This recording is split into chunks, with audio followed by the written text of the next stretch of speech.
Right, so a very good afternoon, everyone, and very warm welcome to our new seminar. Today, we have the great pleasure to welcome our colleague, Dr. Carl Bell, who's going to address the question of exploring the urban mindscape, cities, and the supernatural imagination. Carl is a cultural and social historian of the 19th century and director of the Supernatural City Project. He's written a lot on this topic, a number of monographs, a number of articles, obviously. His research falls under the umbrella heading of the fantastical imagination. He's going to talk about ghosts and supernatural and millenarism, legends, folklore, so everything extremely exciting, everything very different from what we've discussed here in these webinars for the past few weeks. As you might know already, I am Leila Shukran. I'm Professor of International Law and Director of the Democratic Citizenship theme at the University of Portsmouth. So Carl, without further ado, the floor is yours. Okay, thank you very much, and thank you for the invitation. Scripts and PowerPoints, and I hope I don't make you giddy. So what I want to talk about today is outline some of the research that informs the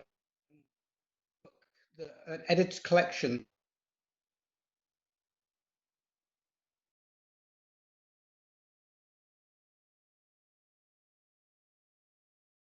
So this book explores our relationship between the built environment. Carl, I'm sorry to interrupt you. Okay. No, the sound is not particularly good. So would you mind saying that again? Because I think we haven't heard your first sentence. Okay. So let's look. I've got a headset actually, that's good. Do I need a headset? I said, and you may have publication to collect.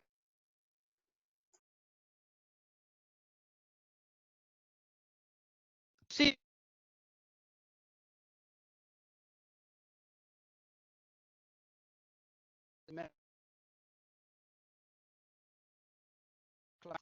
These ideas could be going, but it also developed from working in an interdisciplinary environment with other people in the Supernatural Cities project here at the university. And then subsequently in the first conference that we held in 2016, which brought in a larger group of collaborators. And then subsequently, I went hunting for people around the world who've got expertise in the supernatural in various other countries, because Boydell, the publisher, wanted a broader kind of engagement with these issues. So it wasn't just European, it wasn't just Western, but actually we would be looking at sort of examples around the globe. So what I want to really do in the time that we have is explore the different ways in which we can understand how supernatural beliefs and practices operate, the way in which they kind of cultural function within an urban environment. In particular, I will be looking at these ideas of ways in which they can empower people, but also the ways in which they can help us express our anxieties about living in an urban environment. And what I want then to do is to lead into the notion of hidden geographies, things a kind of, sort of the mental geography of living in the city, if you like. So that's sort of an idea that I will flesh out as we work through this. This will largely be based on kind of quite sort of broad abstract ideas, but where possible, I will give some hints of the ways in which these particular ideas have been addressed within this book. And I'm obviously happy to then pick up specifics in the Q&A afterwards. So cities have long symbolized civilization. They're the sites that whatever kind of given historical moment you look at, they're always at the cutting edge of cultural progress. And by contrast, the supernatural is frequently presented as this kind of lingering remnant of traditional, unmodern beliefs. So there's this kind of tension between notions of the supernatural city. One represents modernity, one represents this kind of tradition, if you like. And this is certainly a view that has been promoted or was promoted in the 19th century. Advocates of modernity advocates of modernity consciously sought to sort of create this dichotomy between supernatural as representative of an age of ignorance that the modern age was supposedly moving away from. And in fact, they claimed that urbanization itself and industrialization would be the engines that would actually destroy these sort of supernatural beliefs. They felt that they would sort of fade out because they would be confronted by a sort of a predominantly materialistic, secular worldview. And they put great faith in things like steam engines and gas lights and electricity and elementary education as ways of kind of changing people's mentalities.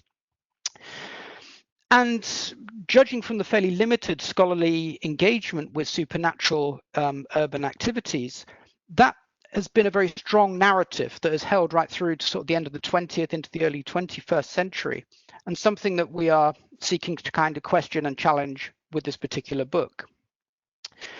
So it does adopt a multidisciplinary approach. It does suggest also that things are changing, that there are different people in different disciplines approaching these questions and these issues, but from different disciplinary perspectives. So this particular publication includes historians, anthropologists, folklorists, literary scholars, and a psychogeographer. All of them kind of taken their particular take on it. But in doing so, we kind of explore a very broad range of supernatural ideas from the early 19th right through to the early 21st centuries, and on 5 different continents. It's kind of a sort of an initial snapshot. It doesn't expect to intend to kind of cover everything, but it's kind of indicating different ways in which we can approach these particular topic areas and work sort of with one another to further that. It also looks at a range of different urban conurbations, different sizes, because whether that may be a factor. So it goes from kind of the provincial, there's provincial cities, there's treatment of Manchester and Limerick, but also looking at the great kind of historical metropolises of Europe and America and Asia. It has London, Paris, New York, it has Tokyo and Beijing in it, but it's bringing their, particularly those later ones, right up to date into the 21st century. But it also looks at kind of industrial frontier towns as well, considering not just well-established cities with very long histories, which would obviously be expected to be rich in supernatural ideas, but even the way in which these ideas very quickly germinate and take hold in developing cities, whether it's 19th century Australia or whether it's 20th century sort of industrial town in the Urals.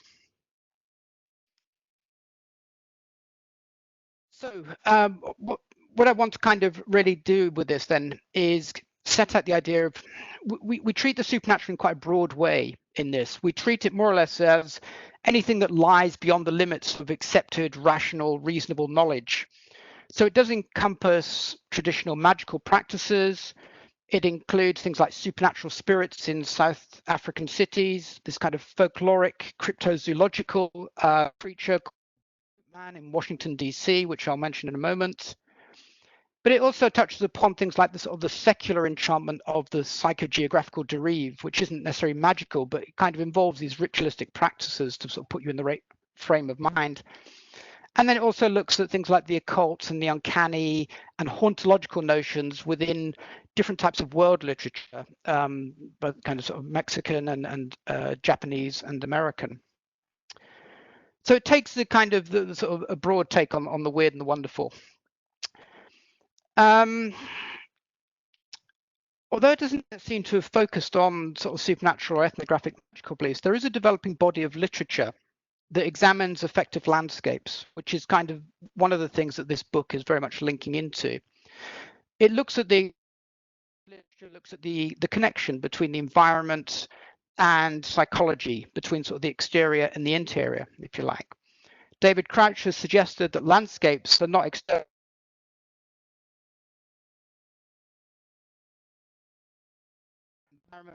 Imagination. He claims landscapes occur in a production in which we are participants.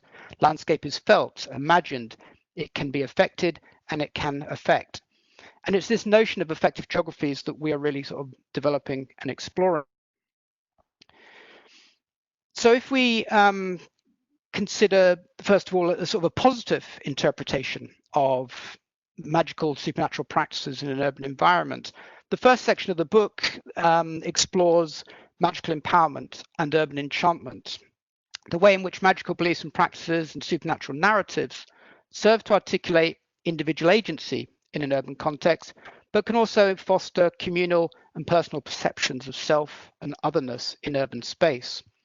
The first chapter, for example, looks at William Pooley's chapter looks at witchcraft in 19th century and early 20th century Paris. And he kind of illustrates the way in which the Parisian press simultaneously attacked and stimulated witchcraft beliefs, a practice that was itself kind of adapting to a sort of modern within Paris at the time. The press was very keen to present, and you get this in many countries, present magic as the backward other to Paris's modern self-identity. But there are attempts to kind of distance it through referring to rural beliefs or kind of sort of class ignorance, and these type of issues were very much compromised by the fact that the Parisian elite had their own interests in kind of re-enchantment, in dabbling with supernatural practices. Max Weber classically sort of presented the idea. Most of the things that we're exploring in this particular book challenges that. Not just that modernity was disenchanted, but that people didn't want disenchantment, that they went out seeking some kind of re-enchantment. And this applies to the 19th century as much as to the 21st. Felicity Wood's chapter on South African cities is particularly sort of bringing this up to date, in that she studies these two very sort of very similar characters, one supernatural, this kind of spirit called a Malambo, and the other a sort of a secular capitalist counterpart to that called the Blesser, which is essentially like some sort of sugar daddy. And she explores the ways in which there is this desire within 21st century South African cities for occult acts, well, influence and things like that. And she uses it as a critique of the kind of capitalist consumer society. There is the point that the Malambo, this kind of supernatural spirit that can give you these things, it's kind of sort of a Faustian pact. There's always a sense of your greed will come at a cost. And in many cases, there's a kind of a magical cost if it's the Malambo. For the Blesser, obviously, it's a case of exchanging progress and affluence and some kind of what's perceived as a successful lifestyle in exchange for companionship or sex. So it's a kind of having to sell yourself for these things. But there is an attempt there to indicate how magic empowers individuals.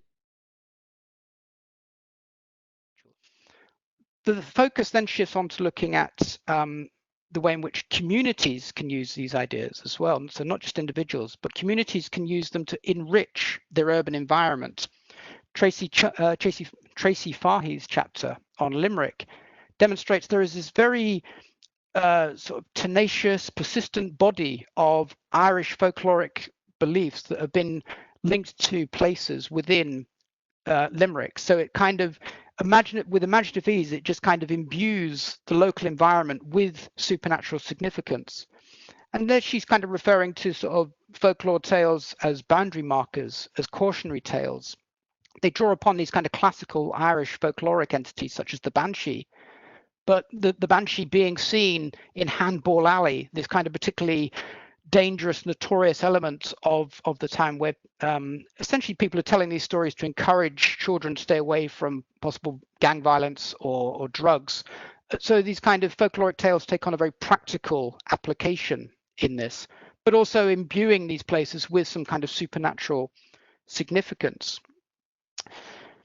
I mean, obviously both Tracy's study of the Banshee and Felicity's of the Malambo, they're about teaching us lessons. This is kind of one way in which we adapt to our urban environment. It's about hearing these tales and perhaps enjoying the suffering of other people who have made the mistakes that you learn to avoid them. And that's kind of repeated over and over again in folkloric narratives. Unlike these kind of communal connections, this section rounds off with William Redwoods' study of contemporary magical practices in London, looking at occult powers and energies in contemporary London, looking at the way in which people construct a sense of ritual magic from a range of cultural influences. It's very much a kind of sort of a bricolage, an assemblage of cultural influences that they bring together as a way of sort of both enchanting their environment, giving it supernatural significance, but at the same time giving them a sense of power, of agency, of some kind of influence over an environment that is often sort of perceived to be uncontrollable, far bigger than any one person. So although we tend to associate the supernatural with the negative, what this section does is try to illustrate the positive aspects of magical belief and supernatural ideas. It's emphasizing this sort of the empowering aspect of this, whether it's for personal advancement, whether it's for a sense of knowledge and agency, whether it's about kind of enriching the space in which communities live, which is something that I'll come back to towards the end when I'm talking about hidden geographies. The more negative stuff, perhaps the more familiar stuff that we would associate with supernatural, really forms the sort of the central section, and where we're looking at urban anxieties. The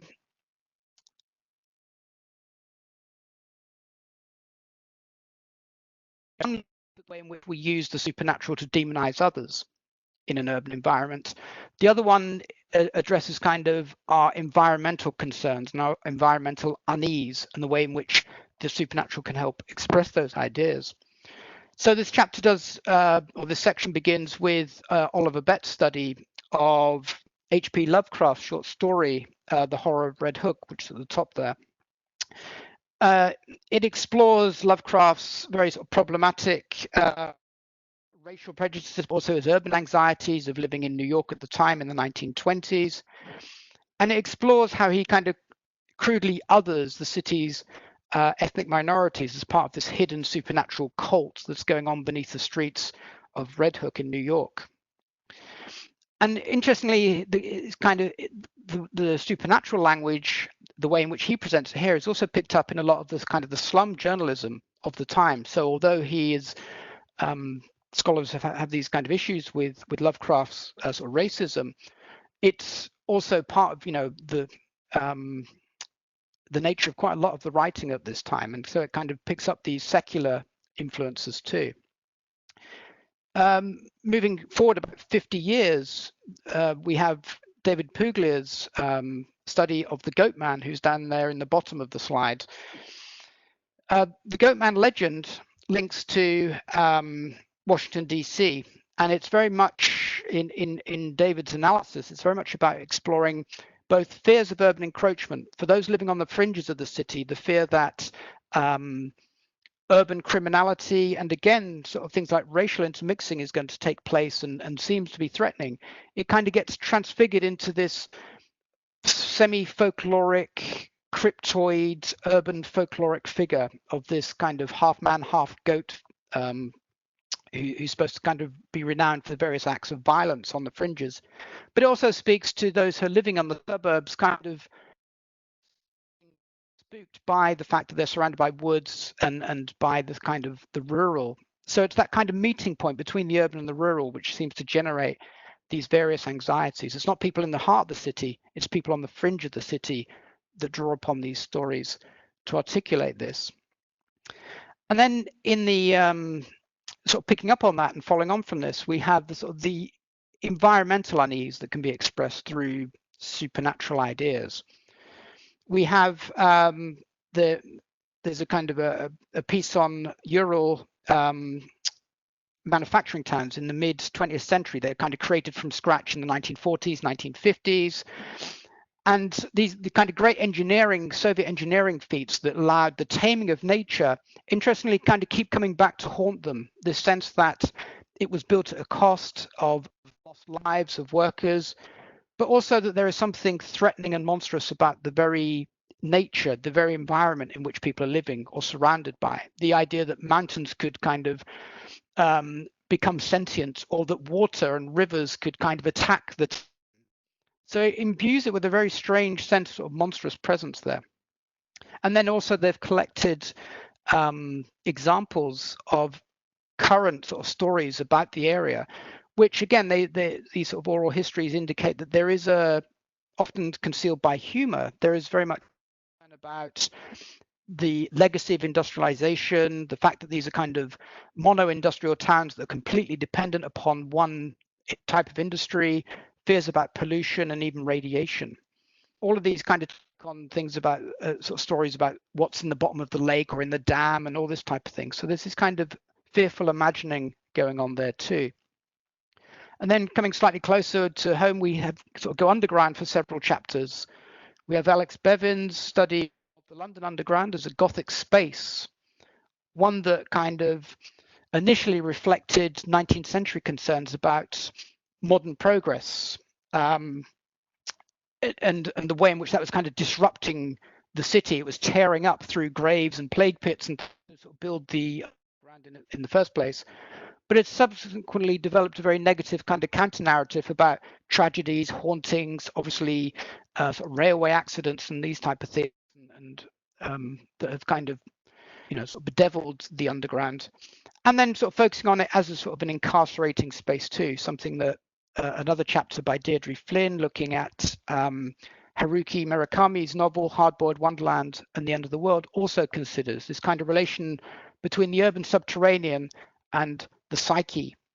And it does very much build upon the sort of Gothic emphasis on the claustrophobic, on incarcerating space, and the Gothic interest in horror and terror, anguish and paranoia. So Gothicized space, as both these contributors show, is very much about, it's a fearful, anxiety-ridden space, often rooted again in a lack of agency, a lack of control in a very sort of dominant environment. And this too sort of picks up on 19th century concerns about the modern city as a phobic space, one in which particular mental anxieties were endemic, particularly claustrophobia and agoraphobia. So engendered by the pace of change and the sort of physical expansion of the 19th century city, its inhabitants were kind of being left estranged by both the scale of the built environment, but also by the increasing anonymity of their fellow city dwellers. And the final theme focuses on ghosts and haunting. And it looks at the way in which this feeds into communal memory, reimagined past, but also ways in which urban spaces are destabilized. So in many cities examined in this section, haunting also becomes very much a way of engaging with how you process an exploitative colonial or industrial past. So for example, we have David and Sean Waldron's consideration of supernatural folklore in the 19th century Ballarat goldfields as a way of understanding the haunting nature of Australia's industrial settlements, the poverty, the loss, and the violence that helped forge the fortunes of the nation, but it's kind of remembered through ghosts, again in particular, both of Indigenous peoples and of workers who perished. And there is a kind of a politics of colonialism and exploitation that comes out in these accounts of memory, in particularly ghost stories and the fantastical. There's echoed in Tom Sykes' consideration of Manila as hell, the way in which Western literature has repeatedly in the 20th and 21st century presented Manila as a kind of sort of a hell on earth type image.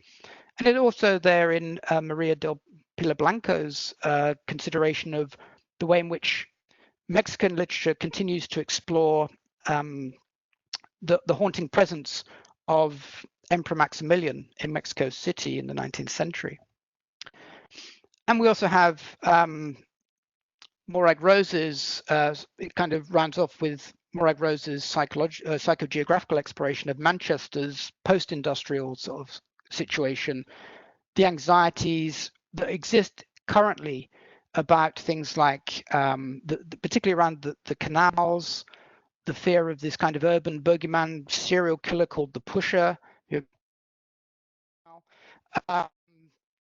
the submerged entities that may live in Manchester canals. So there's these kind of sort of fantastical elements to this imagining, but at the same time an awareness that the gentrification of the city is gradually trying to erase the industrial heritage and the suffering that took place there. So this stuff tends to have a fairly sort of negative element to it, but we also have accounts from contemporary Beijing how ghost lore is kind of being used to again, it's about navigating the city through sort of sensibly doing this. So we have the, at the bottom there, the night bus, the Beijing Night Bus, where there's these kind of urban legends of these ghostly figures, often without a face. So very traditional ideas of Chinese ghosts appearing, threatening people, and then often being saved by some wise old person who happens to be on the bus and then disappears immediately afterwards. So people kind of taking a step beyond reality and into these kind of fantastical situations. And this is kind of repeatedly being expressed. It's about how people are bringing traditional ideas to the modern environment and using it to navigate the potential dangers, the very obvious dangers of perhaps traveling alone at night and things like that. So all of this kind of alludes to hidden geographies within the known city, not necessarily unseen physical places. And that's why I put this image there. You know, our city's never been more closely watched, never more closely observed, and yet they are not seeing the things that we study, the things that we're talking about here, because they do not appear. They see the building, but they don't see the meanings and the renewed meanings that go in behind it. So our urban architecture embodies the remnants of multiple time periods, fragmented parcel jostling together in the present city. This and that kind of modern spatial expanse that goes with the development of cities in the, it kind of creates a tension whereby we appreciate that they are human constructs. But they possess this kind of Gestalt quality that renders them unknowable. They're always larger than their parts. And because the city can never be wholly understood, or because indeed it can never be understood as a whole, it's always possessed this kind of uncertain spectral qualities, which perhaps encourage us to fill some of those gaps with supernatural imaginings, the hidden unknown spaces where we can project our own imaginings. Now, this isn't necessarily that, it's not disempowering, not always. It grants space for imagination.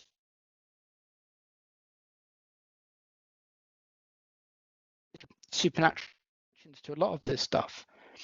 I kind of treat them very much as variants of Michel de Certeau's sort of practices of everyday life. He had this kind of rather romanticized ideal of pedestrians enacting heroic forms of resistance by just walking in ways which urban planners didn't want them to walk. By taking shortcuts is a form of resistance. But that kind of level of resistance is largely unrecognized.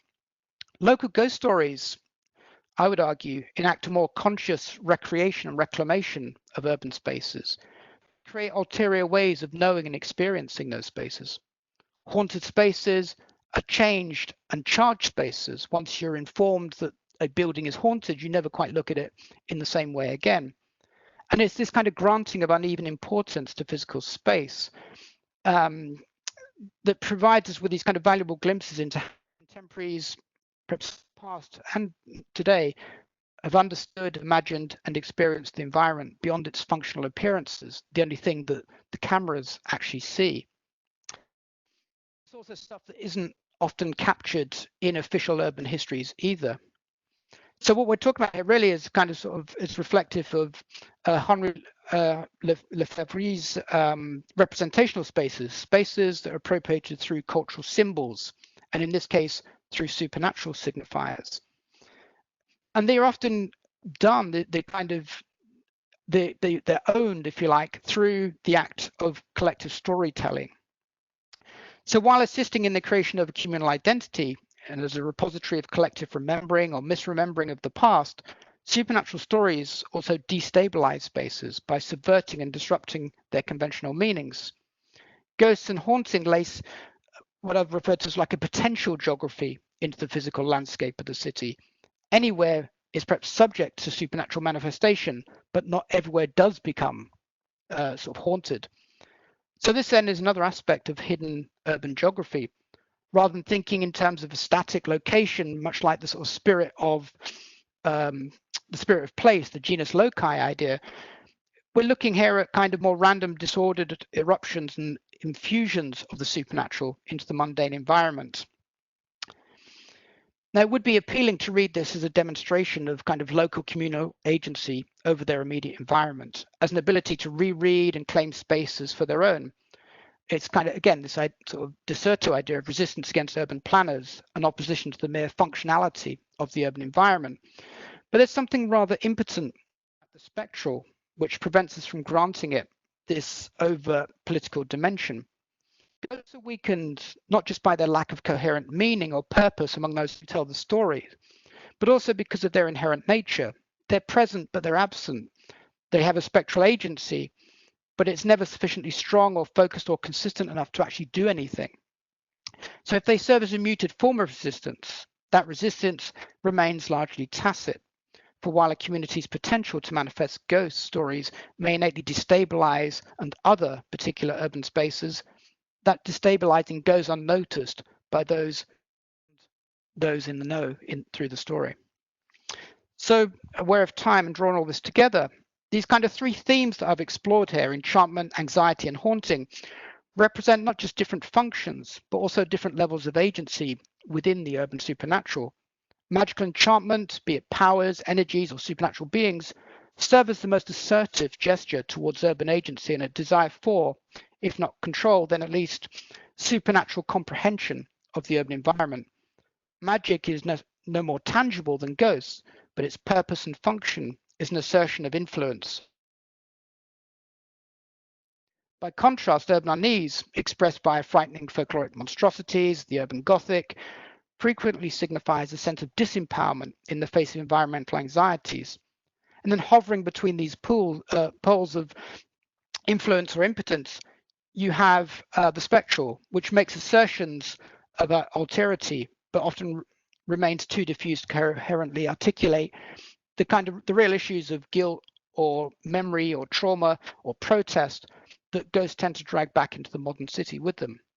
So these differing engagements with urban space, the muted cultural politics of the urban supernatural, its positive and negative elements of imaginative enrichment and critique, empowerment and anxiety, speaks, I feel, to woefully underexplored dimensions of international urban history and culture and to underdeveloped areas of cross-disciplinary cooperation. And so the hope for the Supernatural Cities book is that it will encourage others to kind of follow some of the ideas there, not necessarily to stick to the paths that we have explored, but to use them as a way in which to make their own inroads into the kind of concealed geographies and obscured histories of our hidden cities. Thank you so much, Carl. That was absolutely fascinating. That was also extremely refreshing to talk about history, literature in a very interdisciplinary and yet challenging manner as well. I've particularly liked the sort of way you highlight this tension between enchantment and modernity. Since Baudelaire and to Habermas, we know that modernity is rather disenchanted. And yet, as you said, it would be much more interesting to reclaim these supernatural, sort of powers to better understand human existence, I feel, to have a richer, in any case, understanding of human existence. I'm interested, and I'm going to use my privileged right as chair to ask you your first question, but I'm interested to know a bit more about also the link you've alluded to colonialism and post-colonialism, because in a number of countries where colonialism has been imposed upon population, it's clear that today still the supernatural remains very much part of human life. I'm seeing India, a country where I live and I know well. So again, I think it's a richer way, a better way to understand human life. Have you worked, because I know you've alluded to one of the chapters on Africa. Have you worked with colleagues? Are you working on post-colonial countries and literature? I'm not personally working with them, but they're very much exploring those concerns.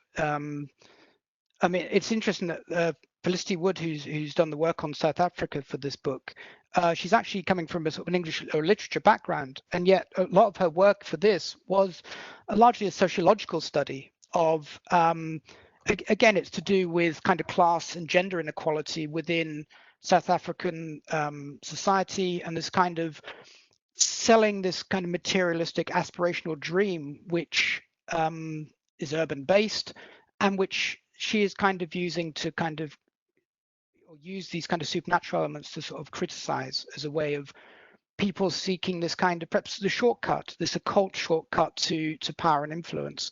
So she's kind of very much concerned with the kind of the current state of things, an appreciation of race and class and those type of concerns.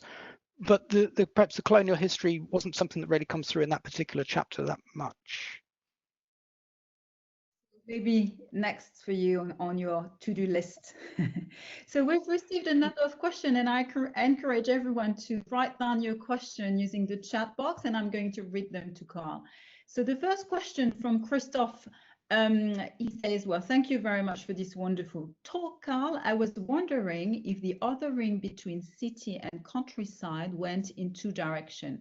Have you come across any source that contrasts the purity of their fair green land with the polluted, perverse city as a place where monsters and the supernatural thrive?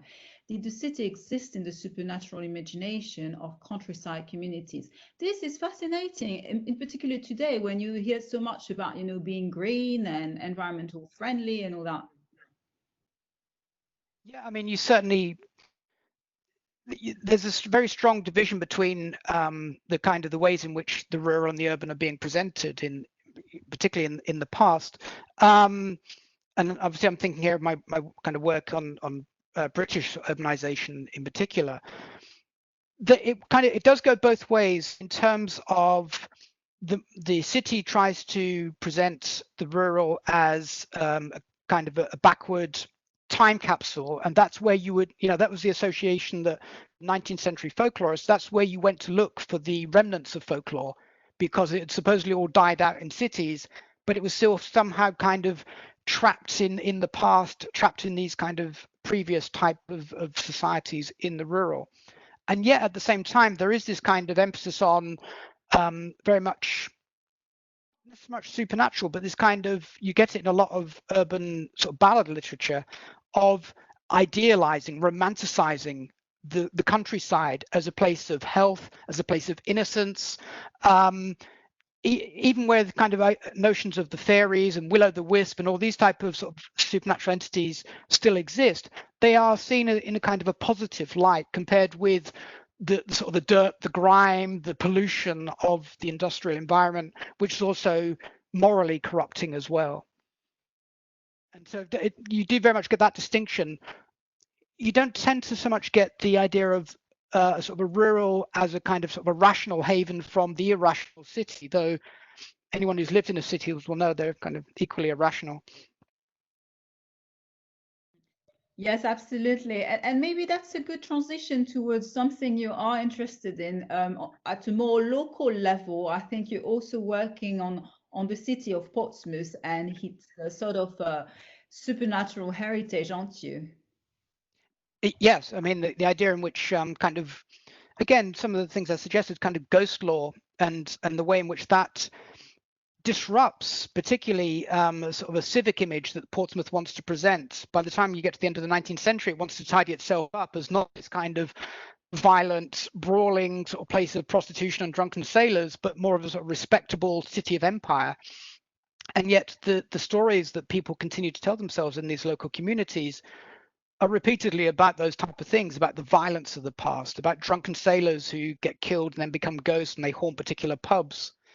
So there's that kind of, it does form this very interesting informal, unofficial memory and history of the town. Absolutely, it does. It's really very fascinating to understand the sort of recreation as well, I suppose, of the history and the narratives. We have a very interesting question. Recently, and sorry, I'm going to say from America, recently an Indonesian village tried to enforce COVID-19 lockdown by scaring the villagers by police dressing up as ghosts. It seems stupid, but do you know whether this is effective in particular cultures? I don't know whether it's effective, but in any case, it's saying about how this remains in certain cultures. Yeah, and I think I mean, I don't know if it does, but I think you could sort of say, well, the fact that they decided to do that suggests that it must have some kind of power, cultural influence. If not, why bother trying it in the first place? You know, if it was something that people were going to laugh at and dismiss, then they wouldn't have done it. But if it was a serious attempt to kind of, well, to police sort of COVID, you know, sort of 19 through resort to these supernatural sort of signifiers, then it does seem to suggest that that still has some influence within that particular culture. Certainly, yeah. To go back to what you were saying about Portsmouth, because I'm quite curious. You were saying that some stories are still circulating very much today, maybe in the pub or different social places. Can you tell us a bit more about that? Yeah, well, I mean, it's not so much today. I mean, obviously, as a historian, my research is really focused on the 19th century. But there was this person in the early 20th century called Ivy Kranitz, who used to live near the Guildhall, and she had this reputation for basically, she was the sort of the font of all knowledge for ghost stories in Portsmouth, all supernatural happenings. People went to her to tell them about it. So she became like this sort of living book, who recorded all these tales of the supernatural occurrences in the dockyard and various other places. I mean, I have tried to do some kind of research in Portsmouth about collecting current ghost stories, and yet when I held the event, people were quite keen to talk about it, but there wasn't actually that much follow-up. And most of it seems to be kind of now, it's not a constructed narrative. It's not a kind of a beginning, middle, and end type ghost stories that builds up to something. It's very much the kind of sort of most haunted TV type sort of snippets, where it's just a creaky door in a house when I was on my own, and you know, there's not much sense of a narrative anymore. It's just some kind of inexplicable situation which they can't explain through rational means. I've seen, I think you have a blog maybe or something close to that, and I've seen a number of comments from people living in the city about stories that they've lived in their houses, and indeed it's not necessarily constructed, but it's more of at the level of an experience, isn't it? Yes. Yeah, there's a sense of presence and there's interesting stories in Portsmouth in particular about particular sites get a reputation for being haunted, and then the story sometimes gets updated, but they over and over again they become haunted. And one of the best examples is the new Theatre Royal. Even before the new Theatre Royal was the new Theatre Royal, it was haunted, and then subsequently it's become haunted by other ghosts. So it's interesting, particular sites just sort of become stained by the supernatural. Right, because there's probably an interest there. There's something interesting to do. In terms of cities, because you've been working on different cities, as you explained in your presentation, do you make differences? Is it more likely that in a port city like Portsmouth, you're going to have more stories like that, or do you have particular types of cities attracting these sort of experiences and stories? It's kind of hard to say that. I mean, perhaps somewhere like Portsmouth would have scope for a broader range of stories coming from overseas, you know, particularly as a port, as a point of entry into the country. But then, I mean, I've done work on sort of 19th century Manchester, where you've got a lot of kind of both rural migration into the city. You've got large numbers of kind of Irish immigration coming into the city as well. You know, most of these large cities have always got kind of very mobile populations that are bringing their stories, their cultures, their beliefs with them, and not always just it's not just to say that this is rural stories that are being dumped in an urban environment, but they're often finding connections with the stories already circulating in those places. The notion of a ghost is particularly sort of generic in its application to any environment, really. Very interesting. We have another really interesting question, I suppose important as well, from Beatrice. Broad question, she says, do you think we've now reached a point where the decline of magic concept has been successfully refuted? I would like to think so. I mean, that kind of sort of picks up on it's kind of classic work by Keith Thomas about religion and the decline of magic, which 1971, it's kind of the work that every historian who's followed on from that has responded to and built upon. But I do think that we are now moving into an age where the idea of kind of either secularization or orthodox religion, both of them no longer quite have the sort of the the dominant hold that they used to. People are exploring alternative spiritualities, different ranges of beliefs and things like that. And so I think there's very much a cultural shift in that direction. You know, whatever sort of our beliefs may be, there is a kind of an urge towards, I think, some kind of re-enchantment, you know, and therefore this kind of resurgence of the magic, the supernatural, however you want to interpret it. That's it. That's it. I suppose that it relates to the re-enchantment, isn't it? Be it religion or magic, maybe. Yeah. Mhm. Another fascinating question from William. Love the idea that the underground tallies with urban Gothic as expressing the fear that the progressive metropolis is actually just a shell of a corrupt and threatening past that could savagely erupt at any time. Can you explain that a bit further? Me or William? All right, sorry. William, if you want to unmute your mic and say something, you're most welcome to do so. No, he says no, he doesn't want. No, I just think it's a brilliant idea, and I'm going to start reading it now. Thank you. All right. So, Carl, it's up to you to explain what you mean. Sorry, can you just repeat it? Because I lost you in the middle there. Thing flows. I can say it's from the Underground chapter, Carl, and it's saying that as the underground's being built, as the stories emerge of bodies being dug up, as we're looking at the street being hacked up, that's just like the Gothic fear that the past can come up and spoil the present and threaten the present. Yeah. And then, I mean, there's, I think Alex's work on that, she kind of picks up on, there's the kind of the uncanniness of the fact that all parts of the underground pretty much look the same as well. You know, it's kind of one tunnel or one kind of walkway within the underground could be anywhere. So it's that kind of strange, wherever you go in different parts of the underground, it feels like you're always in the same place. You're not even necessarily moving forward. You know, it's and apart from obviously signpostings, but the actual experience of moving through these places, there's that kind of uncanny repetition wherever you go, apart from some of the more distinct sort of older sites. It's really interesting, actually, because now we're touching upon the idea of the urban and maybe architecture as well and design of cities. And this is something you can say about the past and the subway and all these things, but it's also something you'd say very much about contemporary cities, including very contemporary cities. I'm thinking about what we call the emerging world, countries like China, for instance, where you do have this feeling all the time when you move from one city to the other that you're just at the same place, in fact. So have you worked on that with maybe colleagues from architecture, urban planning? I mean, I think that's certainly something to explore in more detail, because there is this kind of uncanny both repetition. They're both familiar, but they're also unknown. You know, they don't belong anywhere, these spaces, and yet they're endlessly duplicated around the world. And so there is a kind of a strange sort of tension there between sort of non-spaces and incredibly familiar, because you see them everywhere you go, whether it's coffee shop franchises or, you know, airport lounges or whatever it may be, these very strange modern spaces. Do you think they are haunted already? If they're not now, they probably will be in about 20 years. That's about how long it takes for a new place to start developing ghost stories. It's normally a generation.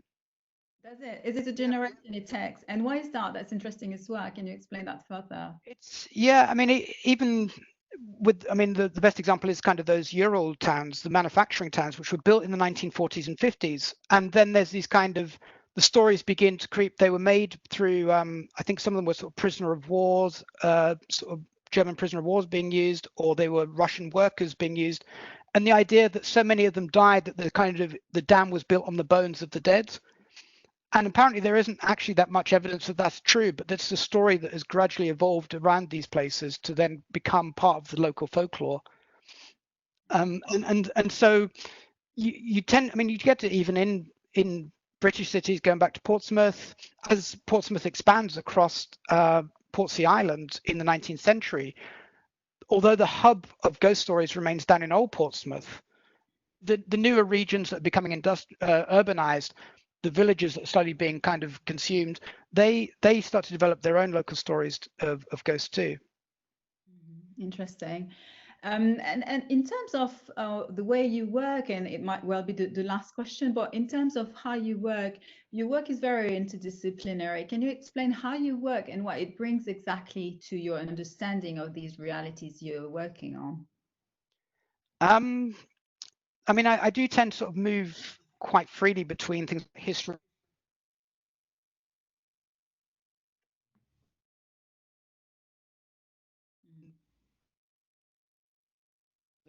I mentioned in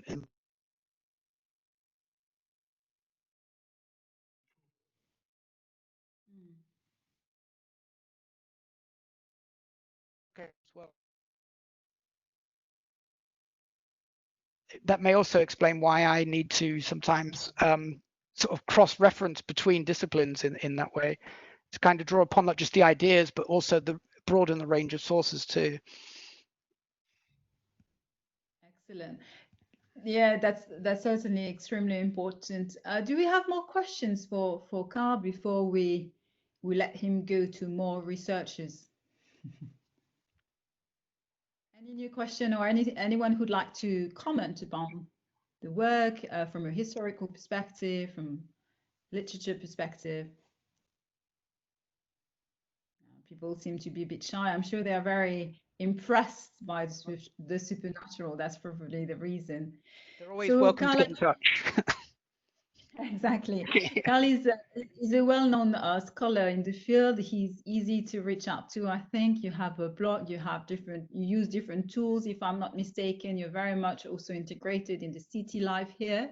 So feel free to reach out if you wish to know more about the topic. In any case, Carl, that was really fascinating. I've personally very much loved your presentation and looking forward to read your next book. Thank you.